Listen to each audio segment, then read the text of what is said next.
नहमदुहु व नसल्ली व नुसल्लिमु अला रसूलिहिल करीम अम्मा बाद फ़अऊज़ु बिल्लाहि मिनश शैतानिर रजीम बिस्मिल्लाहिर रहमानिर रहीम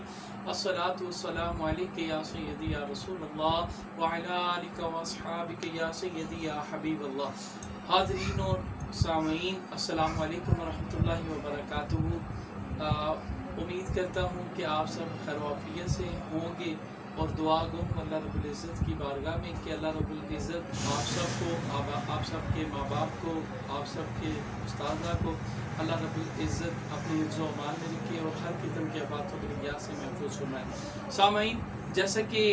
माह शबानुल मुअज़्ज़म रवां दवां है और अपनी बरकतें, अपनी रहमतें लौटाता हुआ चला जा रहा है और अल्लाह पाक के फजल से हम सब उसकी माह शबानुल मुअज़्ज़म की बरकतें समेट रहे हैं। और इसी तरह 15वीं शब, माह शबानुल मुअज़्ज़म की 15वीं शब,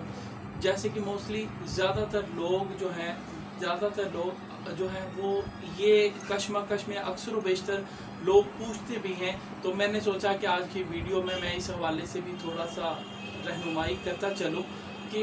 लोग पूछते हैं कि शबानुल मुअज़्ज़म की 15वीं शब जो सी है वो 15 शबानुल मुअज़्ज़म है। तो अक्सर लोग कहते हैं 14वीं शब और 15वीं शब में मतलब डिफरेंट क्या है, ये कौन सी शब है जो कि बेसिकली जो शब बरात से नॉमिनेट की जाती है, वो कौन सी शब है। तो मैं अर्ज़ करता चलूँ कि जब 14 शबानुल मुअज़्ज़म की मगरिब होती है तो मगरिब के बाद जो शब आती है वो 15 शबानुल मुअज़्ज़म की शब होती है और उस शब को शब बारात कहा जाता है। तो इसी हवाले से शब बारात की इबादत के हवाले से मैं एक जिक्र करता चलूँ। हज़रत इमाम हसन पाक रज़ियल्लाहु ताला अन्हु इस शब बारात की पाकीज़ा रात को 3 हिस्सों में तक़सीम किया करते थे और तक़सीम यूँ किया करते थे कि पहला जो हिस्सा होता था उसे अल्लाह पाक के फरमान के मुताबिक, जैसा कि कुरान पाक में अल्लाह रब्बुल इज़्ज़त ने फरमाया या अय्युहल्लज़ीना आमनू सल्लू अलैहि व सल्लिमू तस्लीमा के मुताबिक हज़रत इमाम आली मुकाम हज़रत इमाम हसन पाक रज़ियल्लाहु ताला अन्हु पहले तिहाई हिस्से में आका नबी करीम अलैहिस्सलातु वस्सलाम की बारगाह में दुरूद व सलाम के नजराने पेश करते रहते थे और दूसरा जो हिस्सा हुआ करता था उस हिस्से में तौबा इस्तग़फ़ार किया करते थे और तीसरा जो हिस्सा हुआ करता था उस तीसरे हिस्से में मेरे इमाम आली मुकाम हज़रत इमाम हसन पाक रज़ियल्लाहु ताला अन्हु आप अल्लाह रब्बुल इज़्ज़त की बारगाह में सजदा रेदी किया करते थे, नवाफिल पढ़ा करते थे। तो मेरे दोस्तों, मेरे सामीन, मेरे बुजुर्गों, सब आप सब की बारगाह में बारात है, ये बहुत फजीलतों वाली रात है। इसे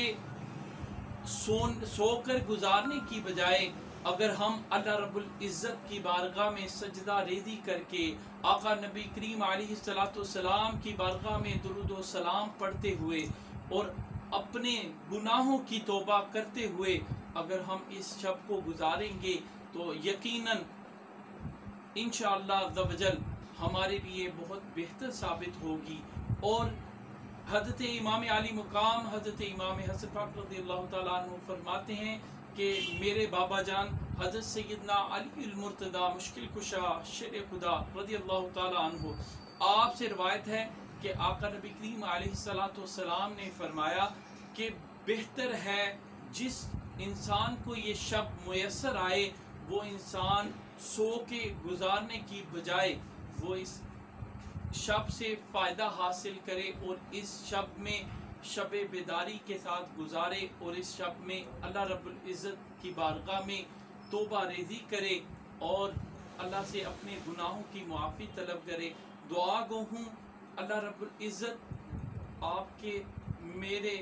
हम सब के तमाम सगीरा कबीरा गुनाह जो हम सब से जाने या अनजाने में सरजद हुए, अल्लाह पाक अपनी रहमत के सदके आका नबी करीम अलैहिस्सलातु वस्सलाम के रहमत लिल आलमीन होने के सदके अल्लाह रब्बुल इज़्ज़त हम सब के गुनाहों की हमें मुआफ़ी अता फरमाए وآخر دعوانا ان الحمدللہ رب العالمین.